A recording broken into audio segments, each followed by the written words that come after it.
Our world is full of the unexplainable. And if history is an open book, all of these amazing tales are right there on display, just waiting for us to explore. Welcome to the Cabinet of Curiosities.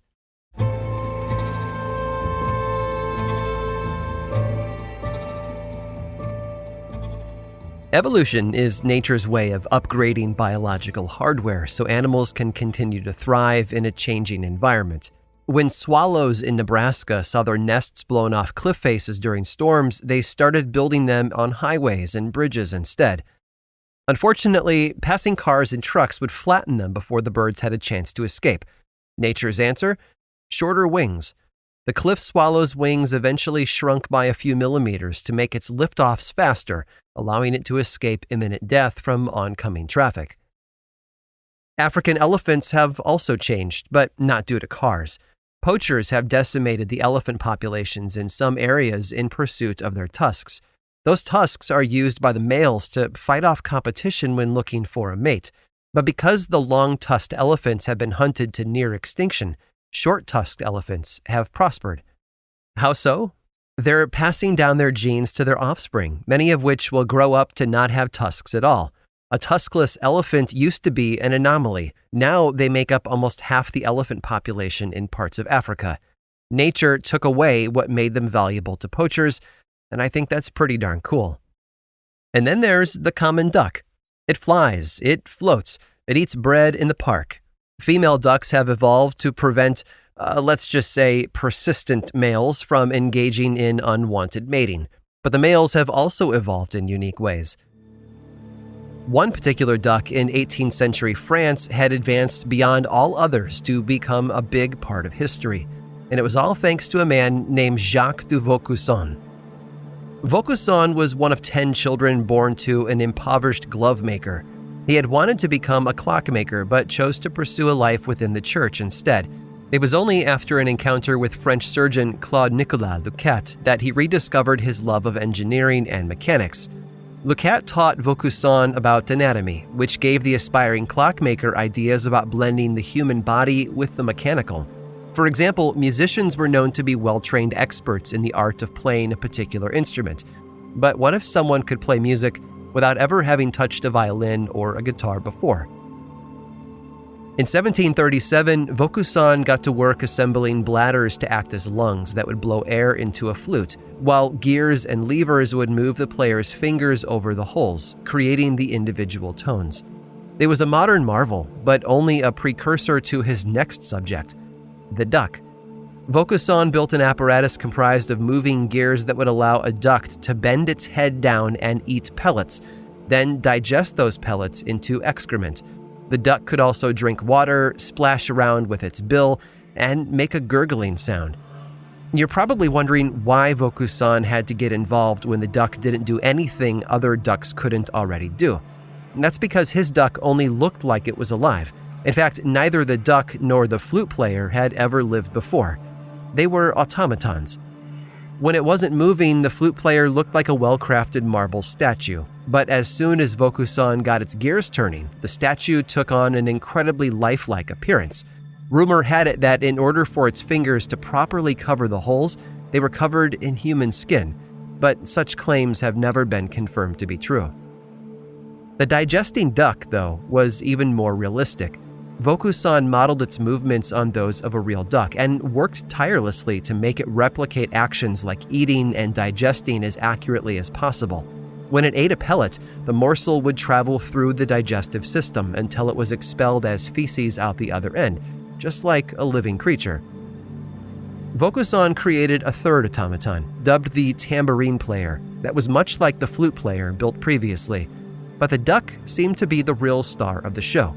Vaucanson presented his creations to the French Academy of Sciences, as well as to the public, in 1738.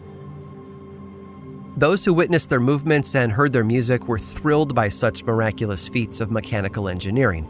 Eventually, the machines made their way to various museums, but were lost over time. The duck was presumed to have been consumed by a fire at a museum in Krakow, Poland in 1879.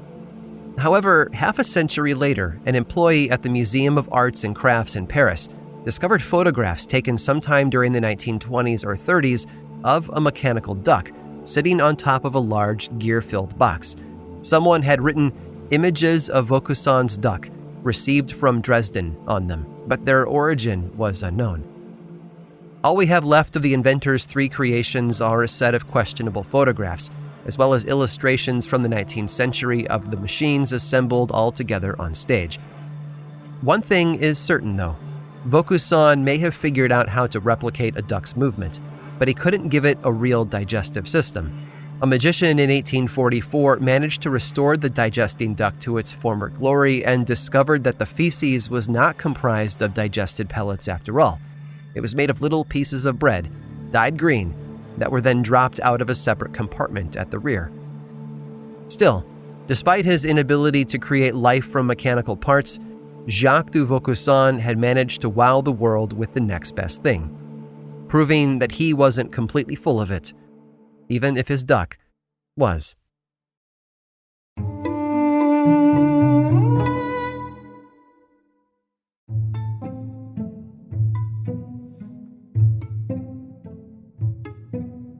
We have become quite the litigious society. Modern history is rife with frivolous lawsuits brought on by people who thought they could exploit a legal loophole for a quick buck. Take Richard Harris, who in 1991 sued Anheuser-Busch for $10,000. His reason? False advertising. It seems that Harris didn't appreciate how the men in beer commercials had success with beautiful women while he floundered in the dating department while he drank. He also blamed the company for getting him sick when drinking excessively. The courts had no problem ruling on such an important legal case. They tossed it out almost immediately. Another case of false advertising hit the docket in 1999 when 21-year-old John Leonard sued Pepsi over its Buy Pepsi, Get Stuff campaign. Leonard, like millions of others around the country, had watched an ad that showed the kinds of products that could be won if an individual earned enough points by buying Pepsi products. A t-shirt, for example, cost 80 points, earned by drinking 40 2-liter bottles of Pepsi. However, among the toys and clothes that the company was offering was something that was never meant to be purchased, a Harrier jet. It appeared at the end of the commercial as a gag with a cost of 7 million points. Pepsi had never considered someone might actually earn that many points, nor did they do the math on how much money 7 million points were worth. But John knew.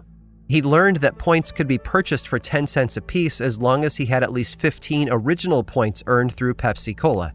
So he sent in a check for just over $700,000, as well as his 15 points, and waited for his plane to be delivered.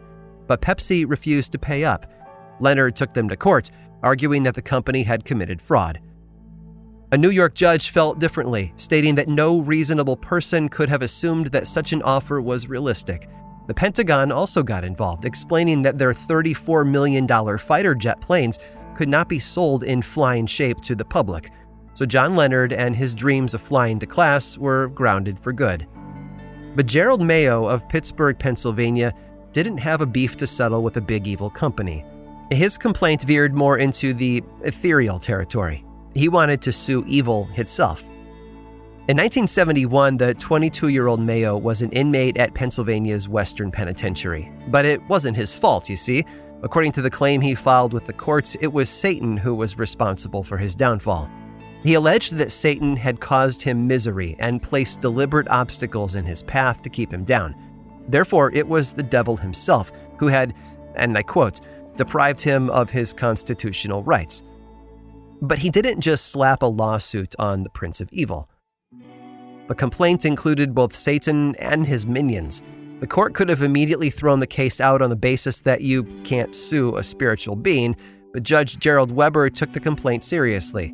It was literally unprecedented, as no one had ever formally sued the devil before, nor had Satan ever brought a case against anyone else. It was possible, the judge argued, that Satan could be considered a foreign prince given his title and place of residence. If he did appear, he could claim sovereign immunity and therefore avoid all charges. That still wasn't enough to get the case tossed out, though. Surprisingly, Mayo had fulfilled 3 of the 4 requirements needed in order to file a class action lawsuit. He was suing on behalf of a large enough population that individual suits would be impossible, His claims could easily be applied to all other members of the class, and there were questions of law and fact that were common to the class as a whole. There were only two things holding Mayo back. First, the court couldn't determine whether he was an adequate representative for the class named in the complaint. And second, the U.S. Marshals had no way to serve Satan with notice of the suit. For those two reasons alone, the claim was denied from proceeding further. It seemed that the devil really was in the details. Gerald Mayo just couldn't find him. I hope you've enjoyed today's guided tour of the Cabinet of Curiosities. Subscribe for free on Apple Podcasts or learn more about the show by visiting curiositiespodcast.com. This show was created by me, Aaron Mahnke, in partnership with How Stuff Works. I make another award-winning show called Lore, which is a podcast, book series, and television show, and you can learn all about it over at theworldoflore.com. And until next time, stay curious.